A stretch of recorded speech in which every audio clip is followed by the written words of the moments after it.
welcome to Queen Bee Homestead Co. YouTube channel. I can't believe we are officially saying this, but I have entered into my motherhood era and I couldn't be any more excited. Thank you guys so much for the love, the encouragement. I am overjoyed. I am content. I am excited. There has been so much that has happened, and for the first time in my life, I feel genuinely open as I can be to share some of the more intimate details of my life with the collective, with the world. And a big part of that is saying a big welcome to our little one who is going to be joining me while we talk about my labor and delivery story, which I can't even believe that I'm saying that because it felt like it was never going to happen, and I'll tell you why. So before I dive into the details, I just want to say again, thank you guys. You know that I'm pretty private. Most of you are coming over from my astrology YouTube, and I have been posting on there for years, over 10 plus years, and you know that I'm very private and don't ever talk really about my public life outside of the cooking and gardening, my activities in that way. So it was really interesting to me to be able to come on here and feel comfortable enough to share with you guys my story. And I just want to thank you for A, encouraging me to do that, B, even being interested in hearing my experience, and C, being internet friends, and D, being so respectful. So that being said, let's go ahead and dive in like we would any other time. This is my labor and delivery story as best as I can recall it, because they're not lying when they say that once you go through it, you kind of forget some parts. So let's try to see how much I can remember before I forget completely. All right, so let's go ahead and dive right in. First things first, our little one was born 2 weeks late. There was a reason for that. I had originally hired a doula. She was one of the best doulas that I could find in the area.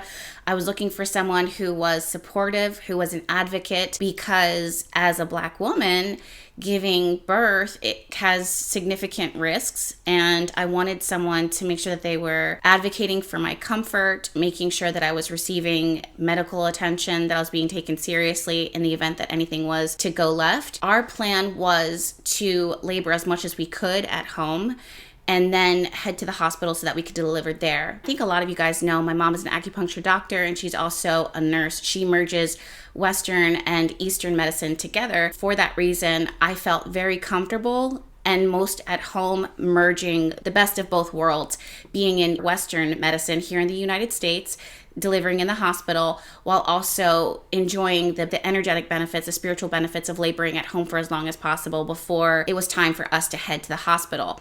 Hiring a doula would have given me not only that advocacy and that support that it was that I was talking about just now, like a few seconds ago, but also she would have afforded us the space, the flexibility to labor at home as long as possible without it crossing over into delivering at home, which I knew that I didn't want to do. I knew that I wanted to have an epidural, and I knew the hospital that it is that I wanted to deliver at. So let's take a few steps back. What had happened was we were waiting for her to be born on her due date. Now, we had already been informed from the doula and other sources that the chances of actually delivering on our due date were slim to none. Well, maybe not slim to none, but very, very slim, slimmer than we were expecting. Our little one had her own agenda, and we always put that priority number one. Whenever we set intention for her birth, we would always ask the universe and ask the divine that she pick the day that is most appropriate for her. And when I tell you how perfect it ended up being, even though it was a complete departure from what it was that we were expecting, and I'll tell you why in a second, her wisdom and her intelligence and her selectivityness, if that's the word, is superior and next to none. And I'm really glad that we put that out into the cosmos, is that she picked the date, because it ended up being best for all of us. She did end up being 2 weeks late. I started getting to the point where I wasn't uncomfortable in my pregnancy because when you get to the third trimester, notoriously, women start feeling like, I'm so uncomfortable, get this baby out of me. I was at the point where I was comfortable enough with the idea of going into labor, but because it was something that I'd never had experienced before, I wasn't trying to rush to that finish line. I was hesitantly looking forward to it being over. I don't know, maybe there's a prettier way of saying that, but I'm just going to keep it a buck 100 with you guys. Whenever I grounded myself and leaned into my prayer and leaned back into my ritual, my intention, the peace and the security, emotional security that it is that I needed would return and surround me, and I would feel more confident and peaceful and more calmer with the idea of facing labor. But if I stayed too far away from my prayer, my ritual, my intention, the nerves, the anxiety, the unknown would come creeping in, and facing labor was not something that was exciting for me, right? It wasn't something that I was like actively looking forward to. Having said that, I knew, this is going to sound so crazy. Obviously, I knew that I was pregnant the entire time that I was pregnant, but there was such a surreal web around me that understood it, but maybe it didn't settle in completely. I would feel her kicking. I would feel her moving. You would see her image on the screen when you would get the ultrasound, but it still felt like something that was a concept and not so much a reality. So I think that that was something else too that I was feeling within myself, as I was as connected as I could be within my body, but I don't feel like I was really understanding that I'm carrying a human inside of me and that motherhood was seriously about to happen. And I know that sounds so wild.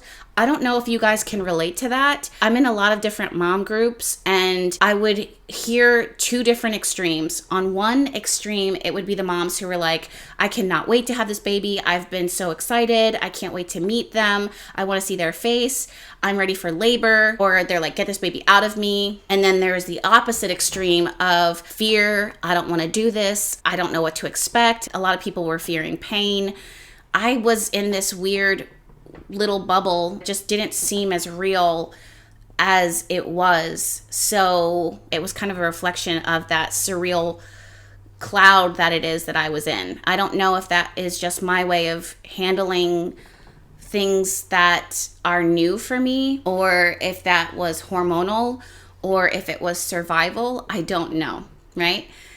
So now for the next part, whenever we would go to talk to our wives, they would start suggesting an induction, which was something that I wasn't excited about. I felt that I wanted to not be induced, but to go into spontaneous labor.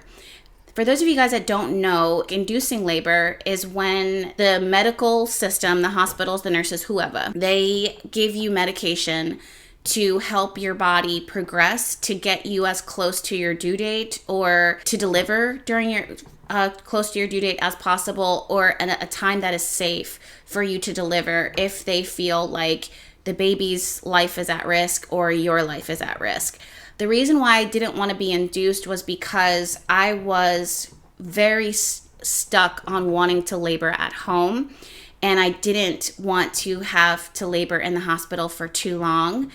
And I just felt like my daughter would naturally choose her date, and I felt like her timing should be respected, and the only way to respect that is to allow that to happen. Having said that, she did not want to arrive at her due date or a week after. She was 2 weeks late.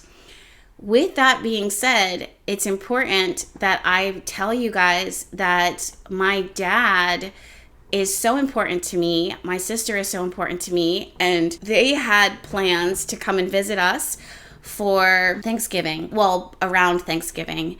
And I started to get anxious, and this is an important detail. I started to get anxious because the further we waited, the longer we waited, the closer it got to them flying in. My dad lives in Germany, and my sister lives in England. So these flights that they booked to come in, and I don't get to see them nearly as often as I would love to see them, these flights that they book could not be moved and adjusted. And I was really, really hoping that she would arrive, our baby would arrive before the holidays, so that I could spend as much time as I could with my dad and with my sister and with the family as a whole unit, because of how rare it would have been for that to happen regardless, right? So I started getting really anxious, but it was still trying to respect the timing with our little one, with when she was choosing to arrive. But I was like, come on, like I was starting to feel like, all right, how is this going to happen? You know, like what is going to happen? And will I even be able to see them, or will I be in the hospital, or will we not be able to deliver? And then they leave, you know, and then not that the holidays would have been ruined. That's not it. But it just wouldn't have gone according to the greatest plan that I think I would have seen manifest and reveal itself, right? So getting closer and closer, there was an event that my partner and I tuned into the very next day. This is when my water broke and when things started to progress. Very late. It was 3 o'clock in the morning. This is going to get TVMA or a little rated R TMI, right? Anything involving pregnancy, if you talk about pregnancy, it has a lot to do with body changes, body fluids, all of those things, mental, emotional. So, of course, there's going to be a warning, a content label of this is going to be TMI.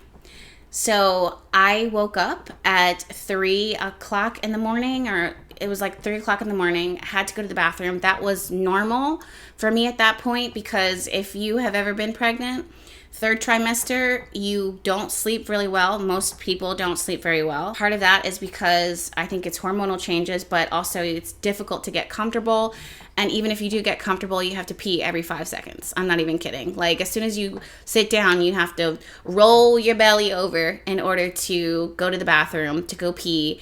And that's exactly what happened this night. So nothing was out of the blue. Like nothing was a surprise at this point. I waddle over to the bathroom in the dark. I've got my nightlight going. I go to the bathroom. I'm sitting on the toilet and I start to realize like, okay, yeah, I'm peeing, but I just feel like there's something else is going on here.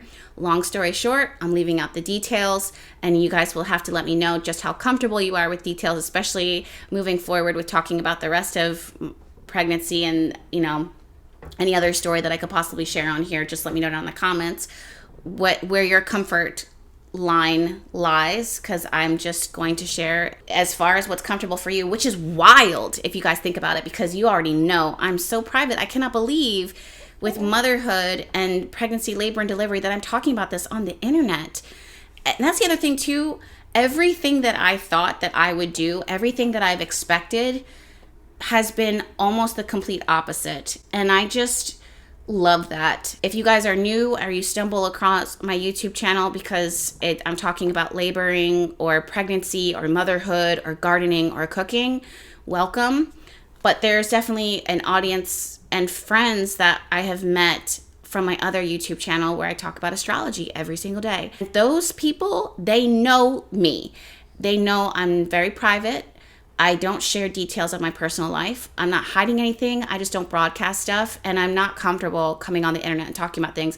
So the fact that I'm talking about this blows my mind, but I'm here for it. Again, motherhood has surprised the heck out of me. And if you ever want to hear about how I changed with my ideas of breastfeeding, how I changed my ideas with co-sleeping, how I changed my ideas with literally everything about pregnancy, everything that I thought it would be wasn't, and that's not a threat. So, okay, so going back, you guys are definitely going to have to let me know your comfort zone with details of all sorts. But there I was sitting on the toilet at 3 o'clock in the morning in the dark. And I start realizing something ain't right. Or not that something ain't right, but something else was going on than just pee. I looked down and I pretty much expected that my water broke. That in turn made me waddle quietly. I was trying to be quiet back into the bedroom. My partner even as a man, he is he is so in tune. He, for some reason, knew to wake up. I was so quiet. Keep in mind, like, I jump up from the bed like 15 times a night to go to the bathroom. So there's nothing that should have woke him up. But he woke up and was like, what's going on? And I was like, I think my water just broke. And he jumps out of bed. Long story short, we're piddling around the house, or he's rushing around the house to get everything. We had already had our hospital bag packed at the door. My hospital suitcase was in the car already. Whenever things start getting intense or real, I don't like to rush. I slow down so that I can process, so that I can take it in, so that I can ground myself and stay in my body. If not, I will overthink. I'll get nervous. I'll get scared. I'll get weird. Things will get out of control. I don't like that. So I was moving really slowly. Long story short, we go to the hospital. The cart comes up. Skirt. Golf cart comes up, picks us up because I'm having contractions and I can't walk.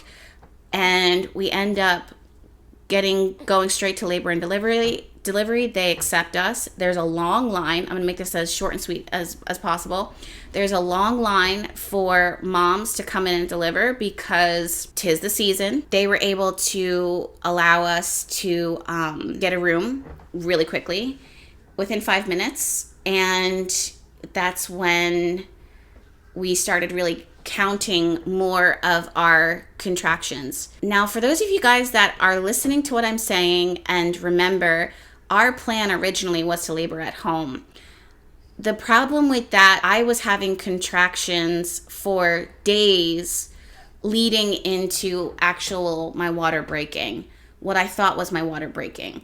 Turns out my water hadn't actually broken, and I wasn't dilated near at all, pretty much. Like I was, but it was so minimal that they were just like, listen, we actually don't want you to go home because you're so late. We are going to need to induce you. Now, this is the opposite of what it was that I was planning for and not what it was that I wanted. But I knew that if I go home, I would need to be induced anyways because I was starting to get into a danger zone. And she was going to need to come out sooner rather than later. So sorry about that, fam. I was talking and I wasn't watching my battery, and then my battery died. But where I had left off, my partner has an amazing way with words, and I feel so connected with him because I was really struggling with the idea of having to face being induced. It wasn't a part of my plan. I was trying to be open and flexible, but I didn't like it. I'm not going to lie to you. But he had this theory, and he asked me this question. He said, Jess, what if our little one was ready to enter into the world, but she needed a little extra help getting here? And as soon as he said that, it clicked into me that I know for a fact that I would do anything to make sure that she is safe, to make sure that she has what she needs to be successful, healthy, happy, content, thriving. And if that meant that motherhood meant immediately for me to throw away this idea and picture of what it was that I wanted to help her, I would do it, whatever it was. So, oh my gosh, she's smiling. How cute. So I leaned into that. Long story short, they did end up inducing me. Basically, it's a little medicine. I forget the name of it now, but they put it in the side cheeks, in the pockets of your cheeks.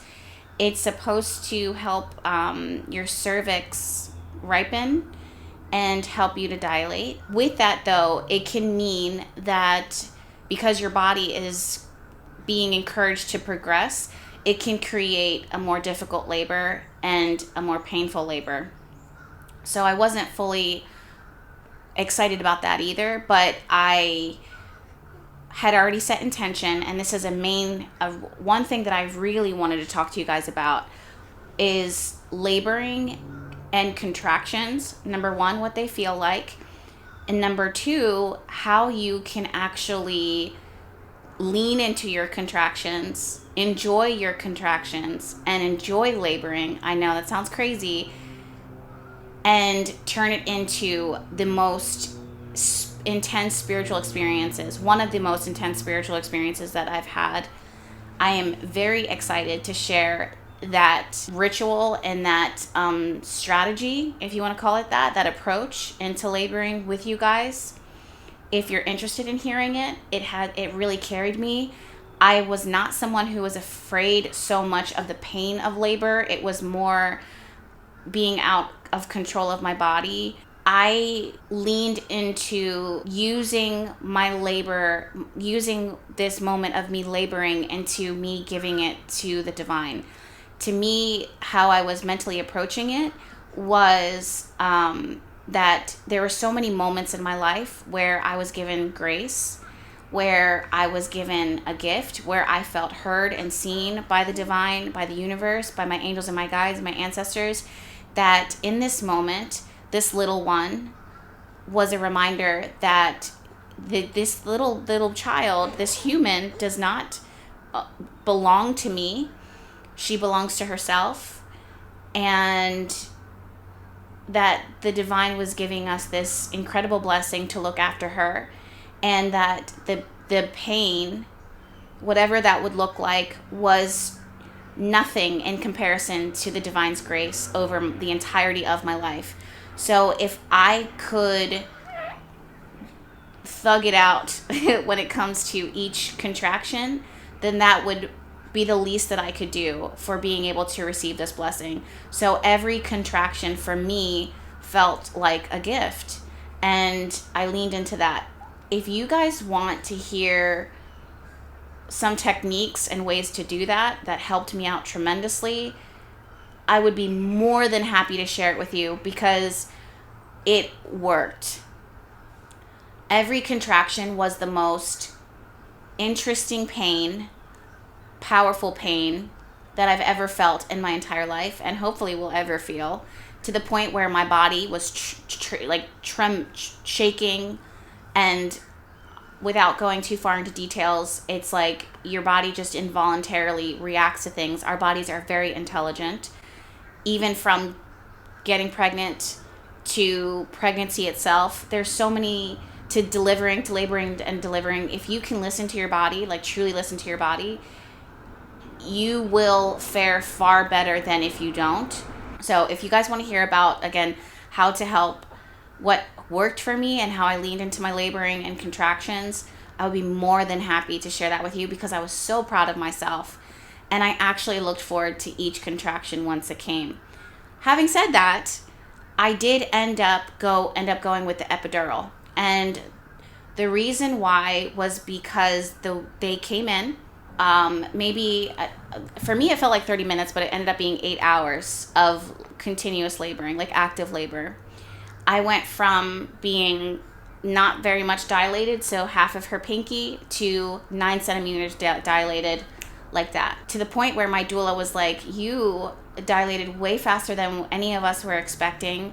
We were expecting you to be in here for laboring into the night, next morning, 24 more hours.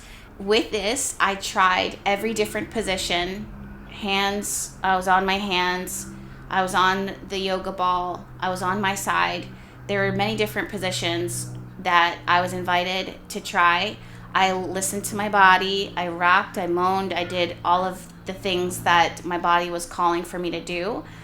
But what ended up happening was our little one, with each movement, her heart rate started to drop, and it was becoming very risky. Further that I went along with waiting for the ability to push, the more that her heart rate would drop, the longer it would stay down and the further it would go. The nurses, and it was a team of women, which was so empowering and so wonderful to see, they would have me switch different positions to try to take off some of the pressure off of our little one, and every time it got worse. Do you remember in the beginning, when I just was telling you guys my story, that in all of this, from finding out that I was pregnant, to being pregnant, to my water breaking at home, to going to the hospital, to laboring with my contractions, none of it felt real. Literally none of it felt real. I understood logically that this was happening, like I was pregnant, that there's a human inside of me. I could see it on the screen. There's, symptoms and side effects that are supporting what doctors and what my body is saying, but it never really dawned on me, I don't think, just how real all of it was until her life was at risk. That is when I immediately felt a sense of defeat. Something's very similar to the word defeat, because I had spent so much time, months, setting the intention to ground myself, to be healthy, to flow with my pregnancy, to prepare for delivery and labor. And for all of it to come to this moment where she was suffering or she was struggling and her life was at risk and potentially mine, defeat is not the word, but it was something really similar to the word defeat, and everything became very real. There was a sense of urgency in the room. The nurses, where it was once just our small team, my partner, my mom, my partner's mom, and our doula, where it was just us allowed to be in the room, then it quickly went from a swarm of nurses, the anesthesiologist, and a few other doctors who were on guard and ready to cart me out, and an emergency C-section became the realest reality. And I don't feel that an emergency C-section or C-sections in general are failures by any means or a sign of defeat, but there's a word for me. I don't know what that word is, and you guys know I'm really big on choosing my words and being selective of my words, and I'm intentional with my words.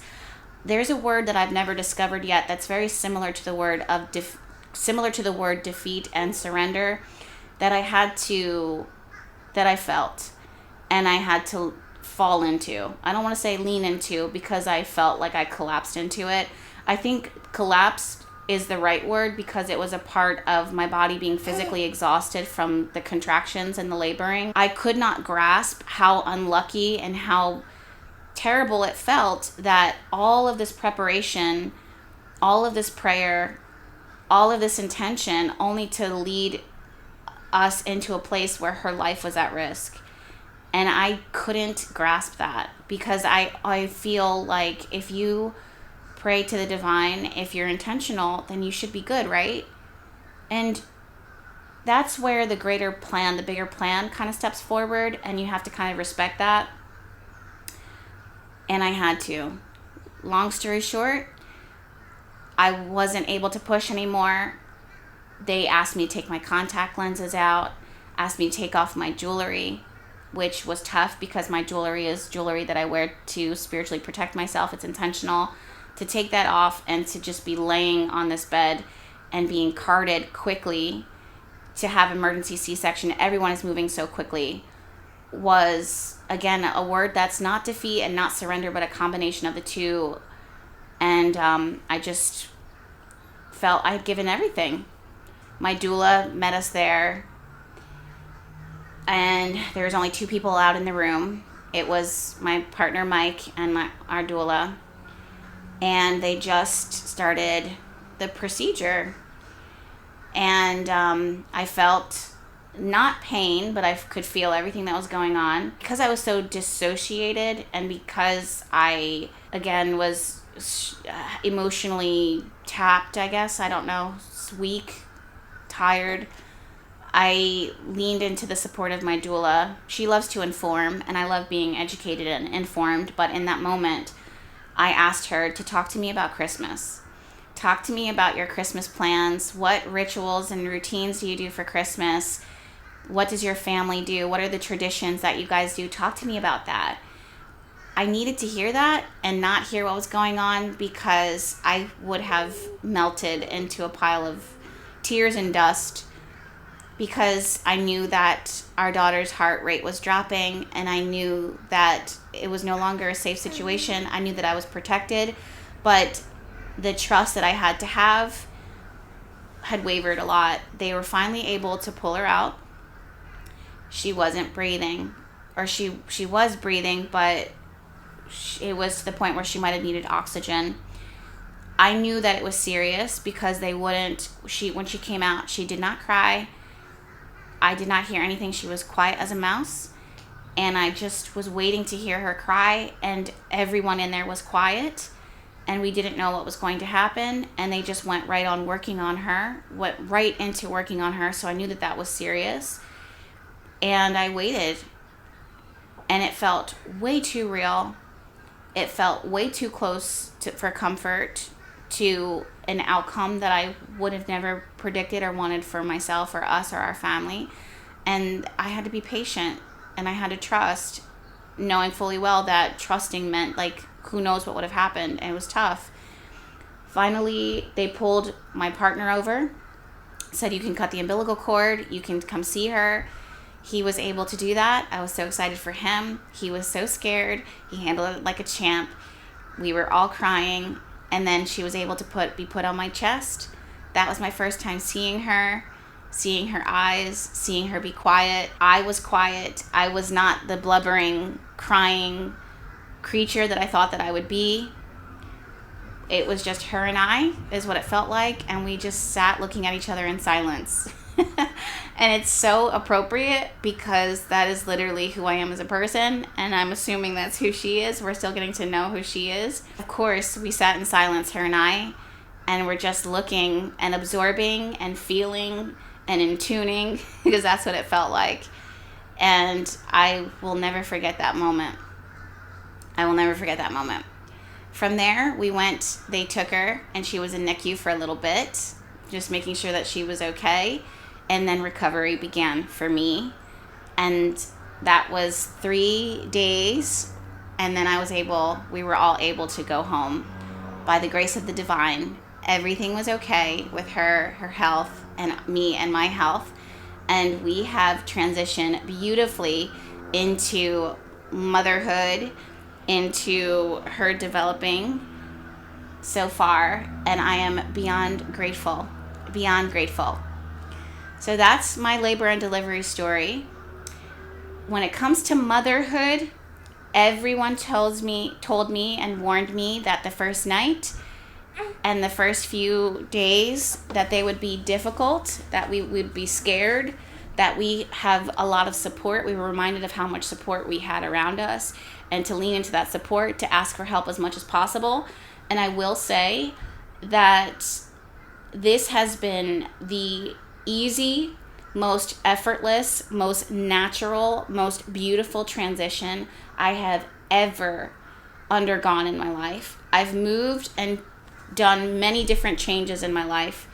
Big changes, little changes, in between changes, and nothing has been as easy, as effortless, and as beautiful as this one has been into motherhood.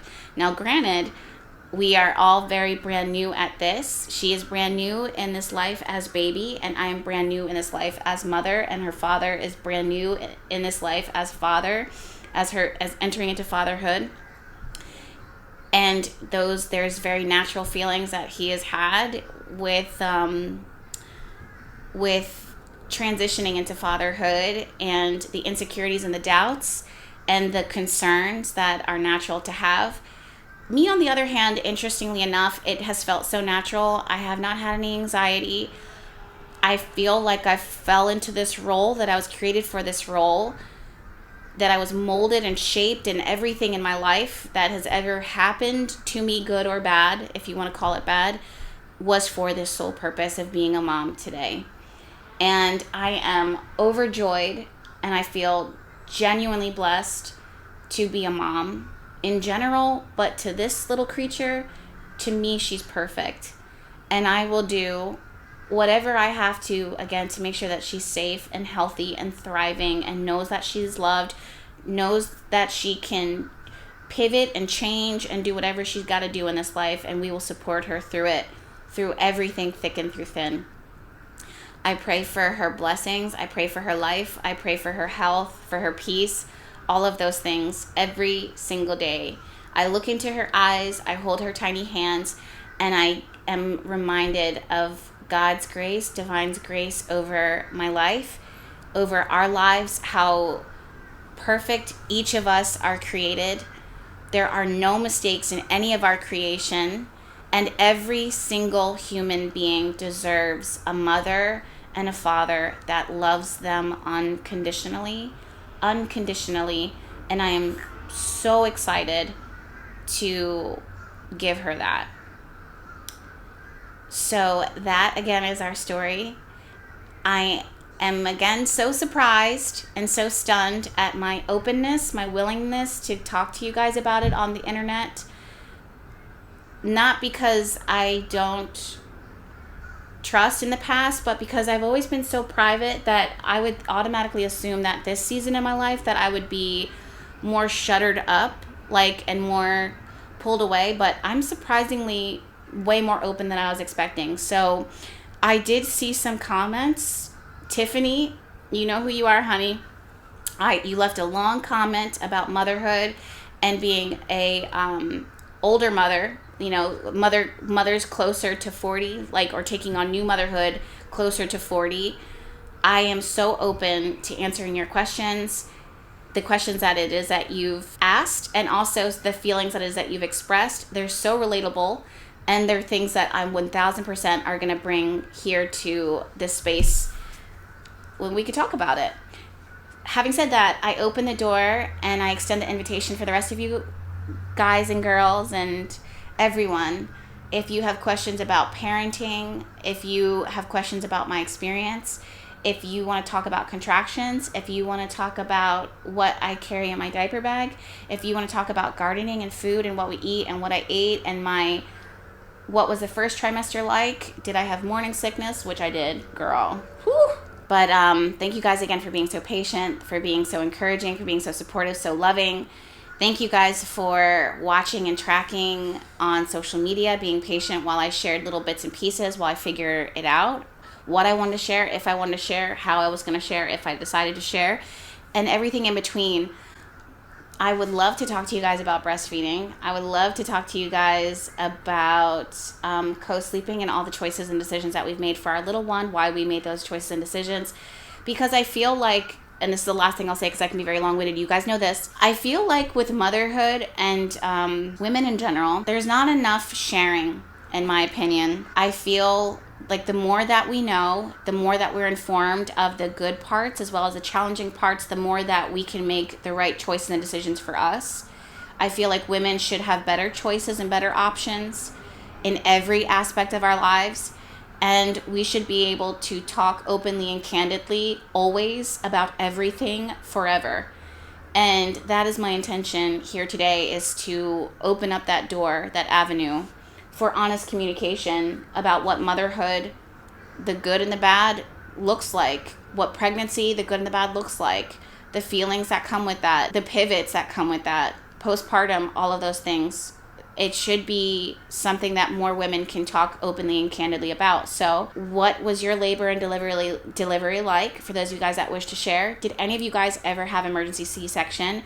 Did you have a C-section and you opted for it? What was that experience like? Did it come across as traumatic for you? Any questions that you guys have, let me know down below.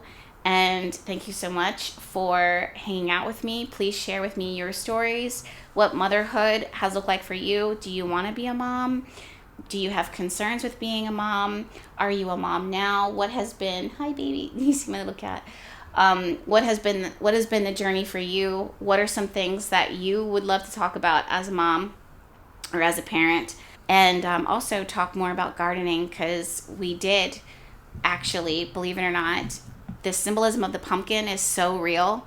The time that she was conceived, the time that she was born, was the time that it took for these pumpkins that I grew in my garden, unbeknownst to me, really.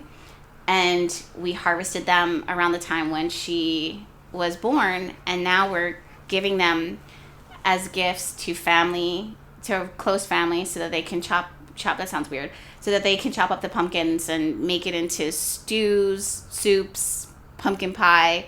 So it was also really symbolic. And that was that aspect, believe it or not. It came around full circle of why I started this YouTube channel to begin with, was to talk more about gardening, only for it to come full circle and for those pumpkins to grow from a seed to harvesting them and harvesting them with our little one.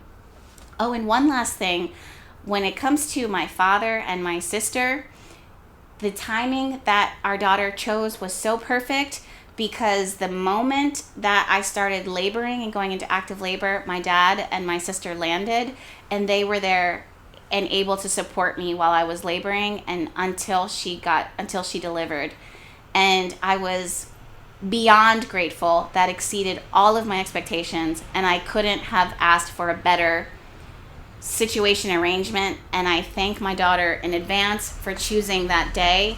It was the exact day that my sister landed, and that meant for me that as far away as my dad and my sister normally were, of course I was able to build memories and start this new chapter with them by my side, as well as my mom, my aunt, like my mom's side, and my partner's side of the family, all of us together. And I could not have asked for a better labor and delivery. I would have never even thought to ask the divine for that, but of course the divine, the universe, angels, guides, ancestors always will exceed expectations, especially when you're always communicating with them. Everything that you think it could be, as good as it could be, it'll always be greater because you've invited them into your life to bless you in ways that you couldn't even imagine. So having said that, guys, for real this time, I'm out. Thank you so much for hanging out with me. Please give this video a thumbs up, especially because I'm doing something completely normally outside of my comfort zone. So your support and your encouragement right now means the world to me. Please subscribe to this YouTube channel because there will be plenty more videos where this came from gardening to cooking to motherhood to parenting to lifestyle. And I will see you guys in the next one. Bye.